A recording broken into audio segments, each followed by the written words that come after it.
يا مرحبا السلام عليكم ورحمة الله وبركاته الشمار كفونا كم جرت وجمتو تهردفتو تاماتي فاميلي نجا كسر جتشار أمو عربية مجلس كنا فكاتو صد كان جت زي كواد سنين بفيت انجرا قتي صار لي سنين تاني ما جت ولا ميكانا كوجت مو إيش تلي كوجت مو نوانو جت فتش بربادن يو كان موتو ماتي كيساني فوجت يسونا موني بربادن نكون نمو دندسو سنين جلا دawat sekenya channel kanaf namoni harat hatan subscribe like share goda sinin jala yo kuma argo jirtanu heddu maydaga heddu bareda isati jechula kan namaaf hojjetamaa jirudha jechuudha.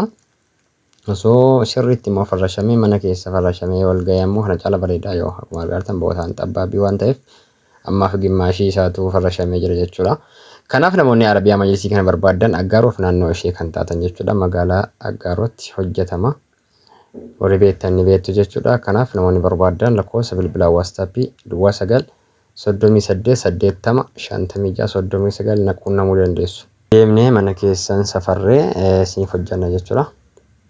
Jalqaba deemnee mana keessan kaaree isaa barree kaaree mana keessan meeqa akka ta'u erga baramee ka'ee jechuudha. Gatiin isaallee isinitti himama.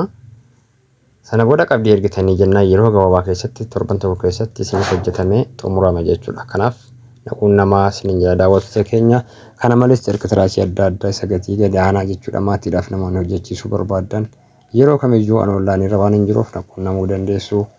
Hojiin keenya amanamummaan hojjetamaa yeroo gabaabaa keessatti hojjetamee bahee maatii qaqqaba.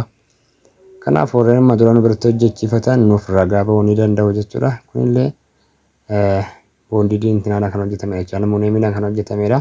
Baay'ee bareedaadha kunillee jechuudha. Akkaataa filannoo keessaniitiin suuraa isiniif ergine suuraa eega isin filattanii kaatanii isiniif hojjetamaa isiniin jala daawwattoota keenya viidiyoo kana like share waliif godha.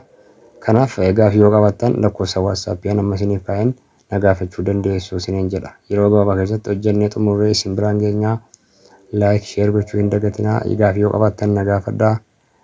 Carqa tiraasiin illee ni jira. Kana malees meeshaalee adda addaa kan mana keessaaf barbaachisan waan adda addaa namoonni barbaadan jechuudha. Heloo Abdulaziz jira. Onlaayinii irratti na argattu. Isinitti haa turu yeroo gadi gabaadhaa.